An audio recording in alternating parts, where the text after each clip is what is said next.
I've been trying to figure this out for a couple of days, how I'm going to do this. Yeah. I wasn't sure, and then I started to think about it, and so last night I was trying to figure out that, just what is the best way to get in front of you and not fall over. Because I've decided that enough is enough already. Some of you would maybe remember what the last message I gave to you, what the words were. Anybody? If this is as bad as it gets, it's okay. Well, over the last 30 days, I've had this. Thank you, Mike. This is going to be much safer. Wait, are you going to be next? You need the cart? So, over the last 30 days, I've been fortunate enough. I'm going to say fortunate enough because you got to have a sense of humor about this stuff. I've been fortunate enough to have a toe amputated, a debilitating cough that has kept me from doing just about anything outside of the house. And yet, through all of that, all I really wanted to do was get back here. You got to know that my heartbeat, my passion is right here. And against medical advice, against the advice of my wife, and at times every single one of the staff members, I continue to show up because that's just who I am. I've heard it said my whole life that whenever you get to the end of your rope, tie a knot and hang on. And then this week in preparation, I came across a quote that's similar to it, and it says, when you come to the end of your rope, remember that God's on the other end. And I got to tell you the truth that for much of the last month, it felt like God definitely had the other end of the rope, but he was shaking it. I wanted to just see how hard I would hold on. And sometimes it's like that. There's tests. And what I've seen to be true, what I know to be true, is that whenever there's a big test, you know what the teacher does, right? The teacher gets real silent. The teacher doesn't have any help for you during the test. And over the last month, I've had periods where God has just kind of left me alone and allowed me to contemplate and think and reevaluate a lot of different things. And during this time, I've seen God be bigger than I thought he was going to be. And I have a pretty big imagination. If you don't think so, sign up to be at the board meetings. I got a pretty big imagination. But God has proven during this last month to be bigger than that, further than that, larger than that.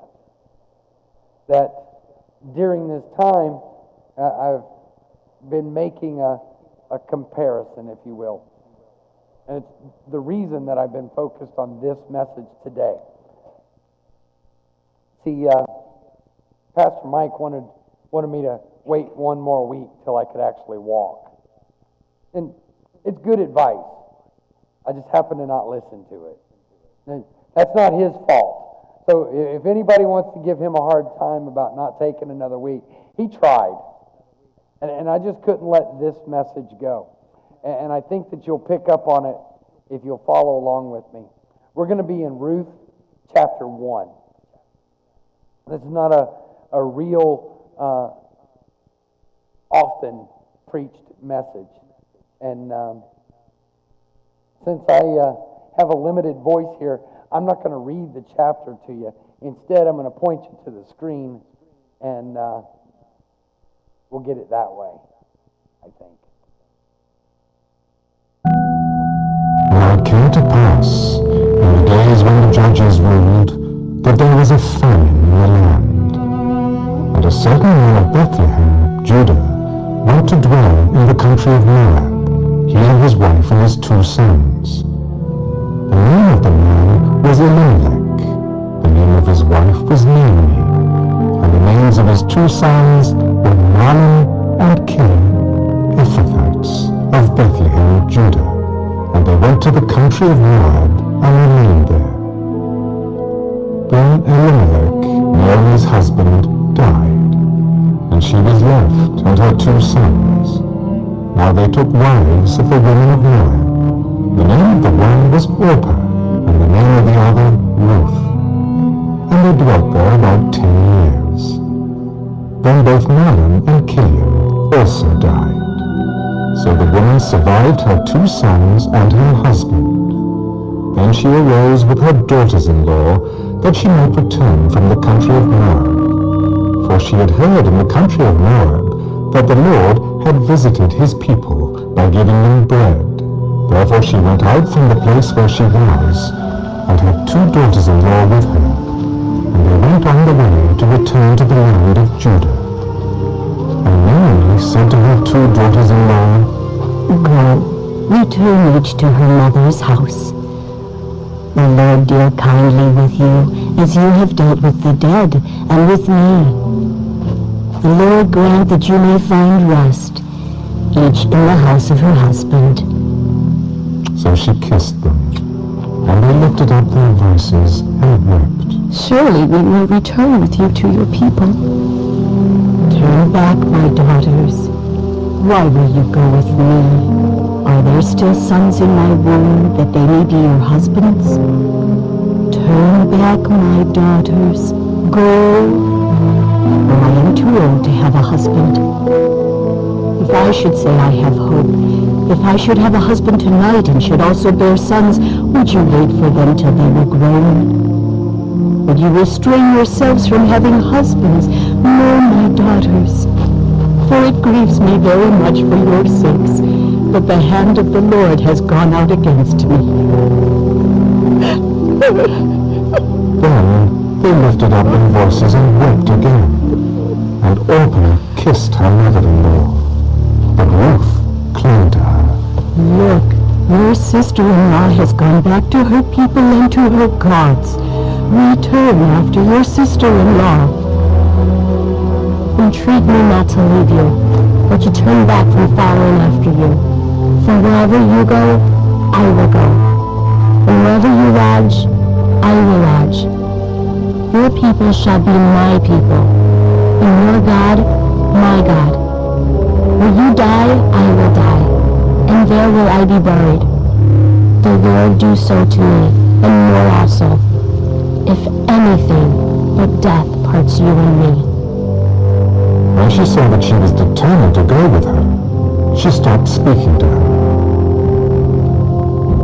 Now the 2 of them went until they came to Bethlehem. And it happened, when they had come to Bethlehem, that all the city was excited because of them. And the women said, Is this Naomi? Do not call me Naomi. Call me Mara, for the Almighty has dealt very bitterly with me. I went out full, and the Lord has brought me home again empty. Why do you call me Naomi, since the Lord has testified against me, and the Almighty has afflicted me? So Naomi returned, and Ruth the Moabitess, a daughter-in-law with her, who returned from the country of Moab. Now they came to Bethlehem at the beginning of barley harvest.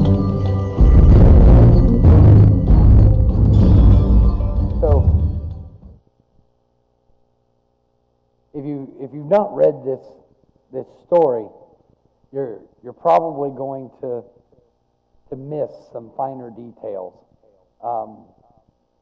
One of them that really just jumps out at me is, man, could much more have happened to this woman? And every time I ask that question, I can't help but say, oh yeah, much more. Much more could have happened. I don't believe in in jinxing things or saying the wrong thing or, what have you. But I do understand that when you start to speak things into your life, you begin to prepare as though they're going to happen. And you're waiting for them to happen.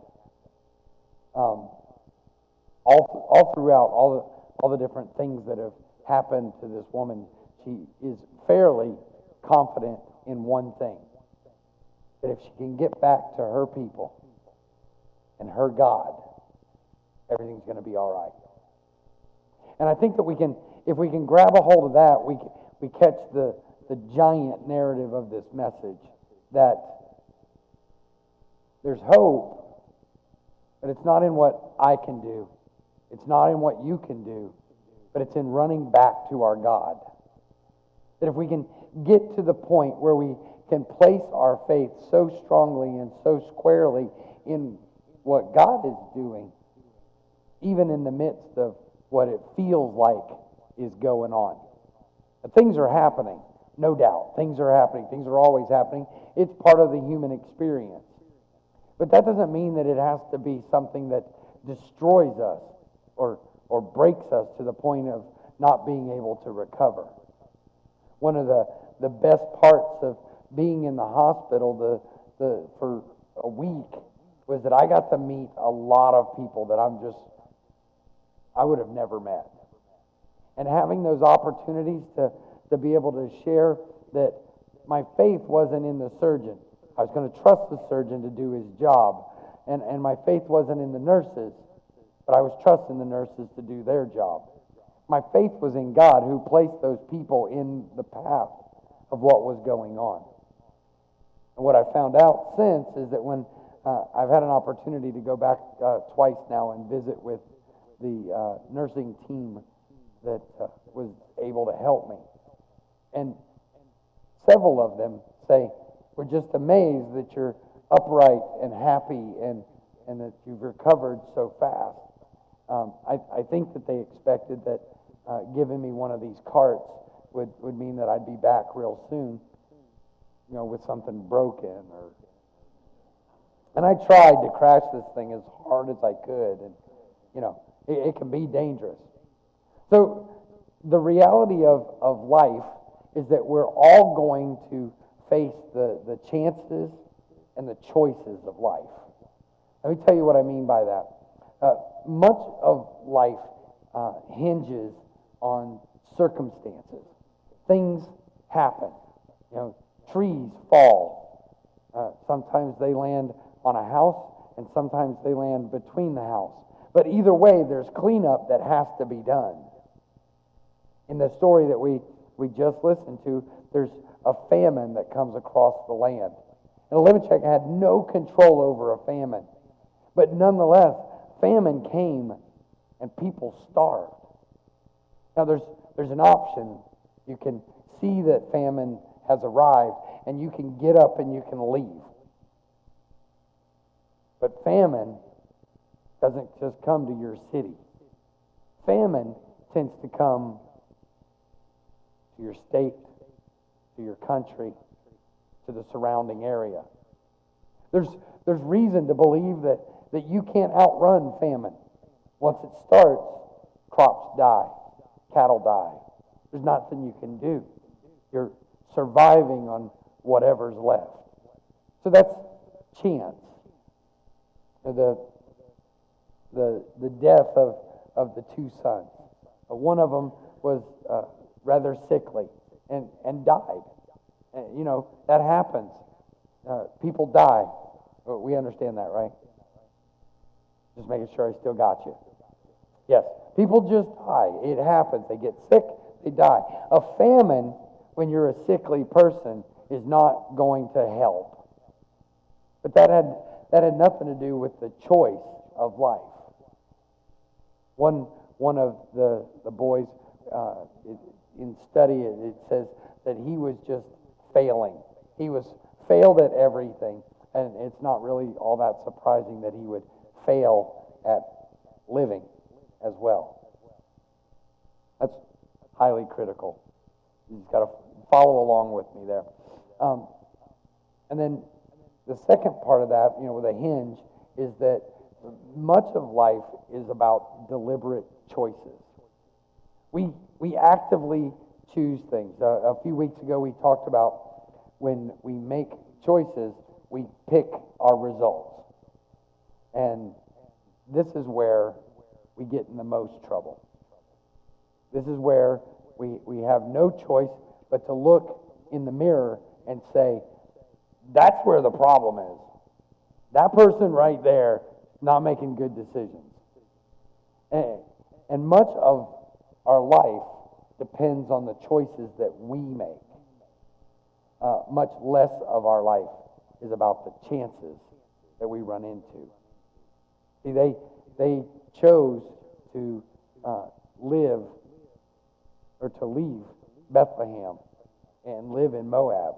And knowing that there was famine and knowing that the dad and the two boys, that they died, you might look back and go, well, moving to Moab was probably the worst part. But maybe it wasn't. Maybe it was that they were following the gods of Moab. The gods of Moab required human sacrifice. It's hard to come back from that. But once you start sacrificing people to a false god, it's hard to come back from that. And you may remember from earlier studies that we serve what can only be classified as a jealous God. And what do you think is going to happen when you begin to serve a God that requires sacrifice of his people? This human sacrifice, probably the part where they made the worst choice. Because moving to that land means that they made a bad choice. You see that over and over again throughout the Bible where choices dictate results. And then as humanity, I'm not picking on this group of people because I know it doesn't apply to all of us, but humanity as a whole wants to blame somebody. And we look around and we go, well, it's not my fault. It couldn't possibly be me that's the problem here. And we want to believe that first. It happens all the way back to the very first sin. The first thing that Adam does confronted with sin is, well, it's that woman that you gave me. He blames Eve and God for sin that he committed. That's somehow deep inside of us that we don't want to believe anything is our fault. If we go all the way back and we look at the book of Judges, if you're a note taker, go back and read chapter 3, and you'll see the way the Moabs treated Israel. So it's normal for us to celebrate our good choices. It's just as normal for us to regret our bad ones.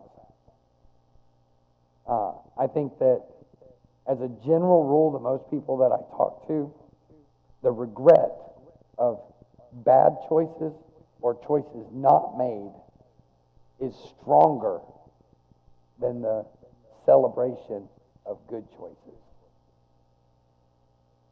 When you have a conversation with someone and they can't remember anything nothing's been good. Nothing's been good.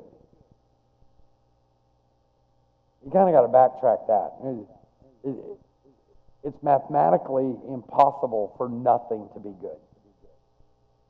But we focus on the bad. We focus on the negative.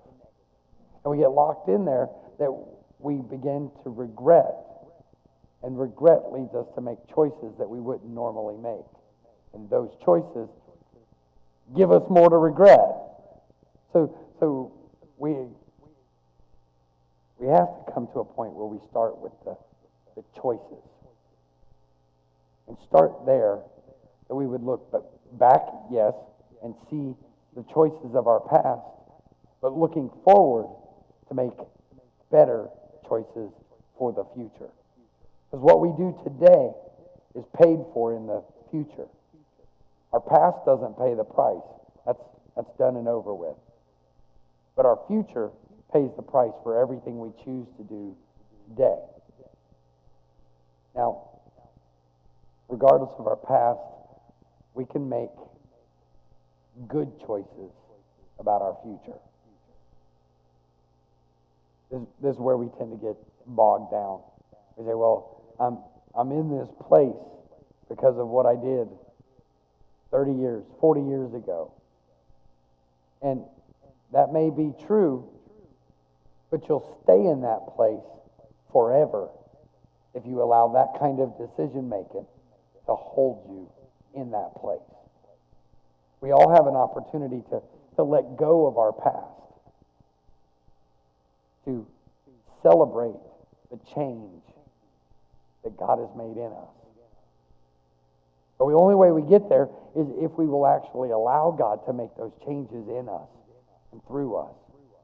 By focusing on what His Word says, we can get to that place where we're making the decisions with Him instead of on our own. I can tell you, every problem I've ever been in, it's because I made the decision all by myself. Every single one. Anytime I've ever had a result that I didn't appreciate, I can look back at something that I said or did when I shouldn't have said or done whatever it was. All right, I just gave you a big admission of guilt. It's always been my fault. Every time. I'm not looking for somebody to blame. I've already found that person. It's me.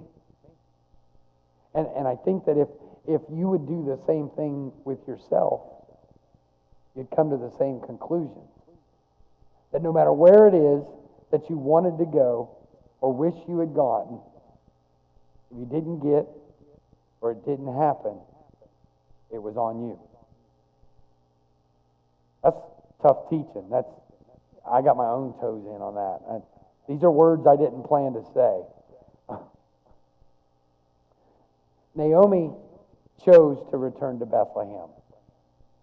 Now, in part, she was going back to her people, back to her God. But also, she was running from her poor decisions. There was nothing left for her in Moab except their God, their way, and 2 girls. Now, I would imagine that Naomi, every time she looked at those 2 girls, all she could see was her 2 boys. And she would have liked nothing better than to leave those girls behind, go back to her homeland, and try to salvage a life. But that's where the story kind of takes a turn. Because after the famine was over, and even though she desired to be with her own people, she chose to release her daughters-in-law. She told them to go back to their own family. Now, I'm pretty certain that I've shared this with you in the past, but just in case you've never heard it, these girls, they were in the worst possible situation. They had no children, no husband, and no brothers-in-law. The reason that's important is in that time, it was customary for when a husband died, his brother would marry the wife. And the firstborn son would be the dead brother's child. Go ahead, wrap your head around it. I'm struggling to say it, and I studied it. So that was their way of carrying on the family line. Well, there's no brothers here. There's no one to rely on. We heard it in the passage. Naomi begs these girls to go back to their families because even if she had someone who would marry her, and even if she had enough life in her to give another child or two, it would be ballpark 20 years before these girls have a husband again. Well, you know, I imagine that you know, the life expectancy doesn't really call for this to be a workable solution. And, I mean, just be kind of blunt, not many 18 to 20-year-olds that are looking for 45 or 50-year-old women to be their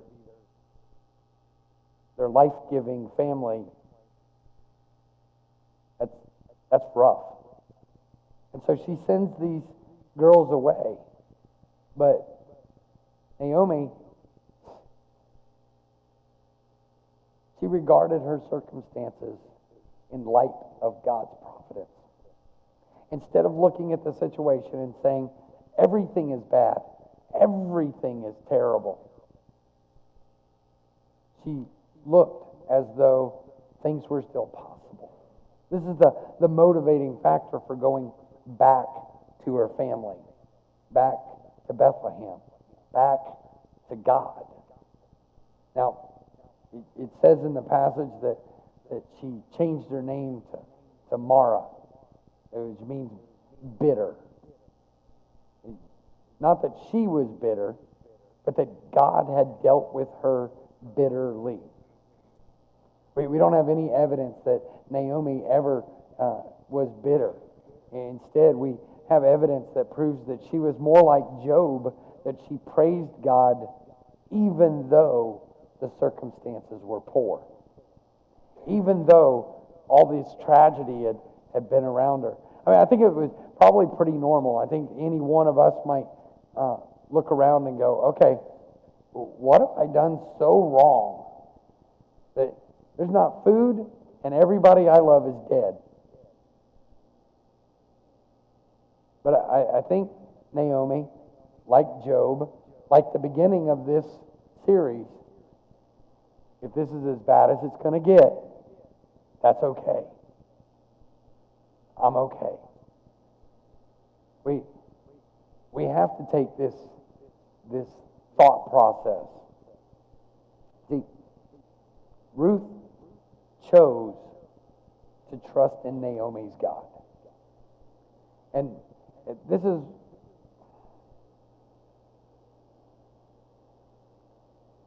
tougher than it sounds.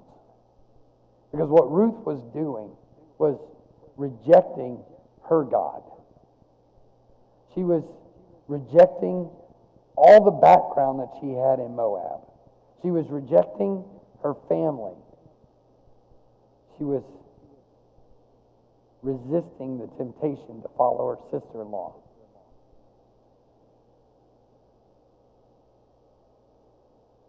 Because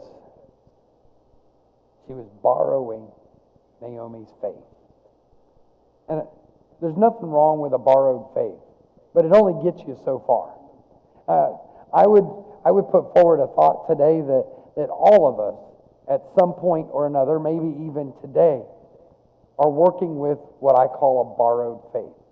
You're borrowing it from your parents, from a close friend, from your pastor. That you're believing that God is strong enough to get you through whatever it is you're going through. But at the end of those battles, at the end of that simple salvation prayer, you have to have your own faith. And you got to be able to grab a hold and say, my God. It's not, Pastor Rebecca's God is going to get me through this. Ruth had to get to a point where it was no longer Naomi's God in Bethlehem. It was Ruth's God. That when she gathered around with the people in Bethlehem, it was no longer a borrowed faith. It was instead beginning point. She took Naomi's faith as a launch to say, if Naomi's faith is large enough to withstand all this tragedy, I want it. And that selfishness is the borrowed faith, the grabbing hold of something that we can't understand. But there has to be more. There has to be a conscious effort to grab a hold and hold on to God. Not just that knot in the end of the rope, but the God who holds the other end of the rope. That we're not just reaching for the rope anymore, we're reaching for the hand that holds the rope. By leaving Moab, Ruth became part of a royal line. She became part of the line of David, and with that, the line of Christ. Ruth gave up a lot. She left everything behind in Moab, but she gained a royal line. So I would say to you today that whatever it is you're holding on to, whatever it is the situation that we have claimed as the worst, this is the new phrase, that this is the worst. No matter what it is, that's the worst. Whatever it is that it is in your life that is the worst, my hope is that you would understand that at your worst is when God does His best. That if you will allow Him to take the last chapter of your life and allow Him to hold it and allow Him the decision-making privileges, that life changes. That it doesn't just change into this moment where, God got me through that, God got me through this, but instead it becomes a reliance on Jesus Christ. To where you say, no matter what the decision is, whatever it is that Christ would have me do, that's what I want to do. That's where I want to be. See, every one of us in our chapters of our life, we have dark spots. Things happen. Sometimes by our choices, sometimes by our chances. Things happen. But God owns the last chapter of your life. And if we will just simply trust in Jesus, then our last chapter is full of life, full of hope, full of a dignity that doesn't exist here. When we know that we can rely on that last chapter being God's chapter, then we realize that our dark chapters don't matter. One of the hardest things to do is to forgive yourself after God has forgiven you. It's, in my opinion, it's the last part of forgiveness. Because we look back and we say, I did that, and I did this, and I messed this up, and I messed that up, and I've ruined my life.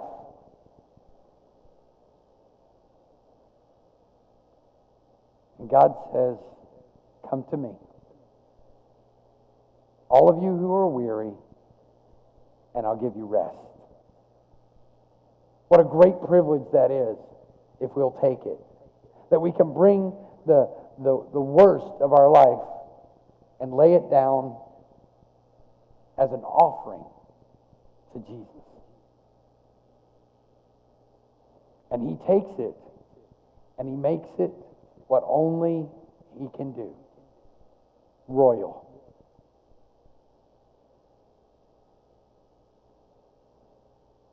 See, I know that God has the solutions to whatever's going on in my life.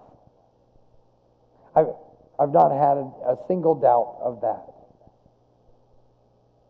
But I also know there's been times where everything was running very, very smooth for me. And I was able to speak into people's lives when they were not having a smooth time. I think it's important that we not just celebrate the smooth, easy times, but that we also celebrate the rocky, rough times. So we would say, I don't know what you're teaching me, God, but I want to learn it. Hey, I've started to say, I want to learn it this time, God. I want to learn it this time so I don't have to do this again. Whatever it is, whoever it is you want me to talk to, Lord, let me learn it the first time. And then when the opportunity arises, I want the opportunity to be able to speak encouragement to others. Today I want to do what I would do if this was a teen group or a children's group. I want to give you a verse to memorize. If you're a note taker, I would say write this down. If you've got a Bible that you can highlight or write in, if you're not scared of such things. I know many of you were taught never ever make a mark in a Bible. But Romans chapter 8, verse 28. And we know that in all things God works for the good of those who love Him, who have been called according to His purpose. Congregation, if you've been called to His purpose, God is working out everything for your good. What a great encouragement that is. Oh man, I think it would be very easy for me to say the last 30 days has been the most challenging time of my life. But I've hung on to that. I know that He's working something out. Pastor Mike said I just needed to rest a little bit. That may be true. But what I know for certain is that God's working something out, and I'm cool with that. If that's what it takes, I'm cool with that. I'm all right. Whatever you're doing, I'm good. I've visited so many people in the hospital that say, why me? Why me? Why me? Why me? And if that's in your vocabulary, I'd like to take this opportunity to introduce a different way. Why not me? Why not me? When I was in the corporate world, if people were chewing on me and giving me a hard time, I always said, well, that's good. I know they're leaving other people alone. I have kind of the same philosophy with whatever it is that God's doing. Why not me? Why not me? Maybe, just maybe, somebody else is getting left alone. And if I'm carrying somebody else's burden, well, I have His help. It's not so heavy. I've given somebody else a break. But to be able to say that, it requires that you believe that God has your best interest at heart. And if you believe that He has your best interest, then you have to trust Him. You have to be willing to say, yes, Lord. To go where He sends you, to say what He tells you to say, and to trust Him and do what He's called you to do. We have way too much of a price that's been paid for us. Forgiveness is available through the blood of Jesus. It doesn't matter what you've done. It doesn't matter where you've been. Come to Jesus. He's ready and willing to change your life if you will allow it. If you can't hold on to that everything's working out for your good, then today just start with holding on to Jesus. Follow Him. And you will know that He's working everything out for your good. Let's pray. Father, thank you for this day. Thank you for the opportunity that you've made available for each and every one of us to call on Jesus. To know that we are loved. To know that we are cared for. To know that you're working out our life. Lord, today I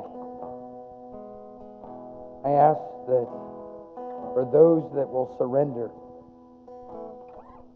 that you'll show them extraordinary measures that you will go to show your love. Lord, break whatever's being held.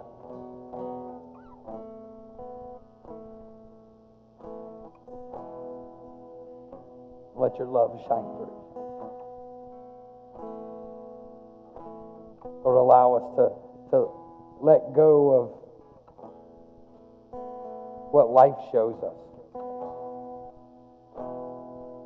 and instead replace it with what you show us. Lord, as we gain your vision for our life, for the life of the people around us, we ask that you would grant us courage to do what you call us to do in the coming days. We ask all of this in Jesus' name. Amen.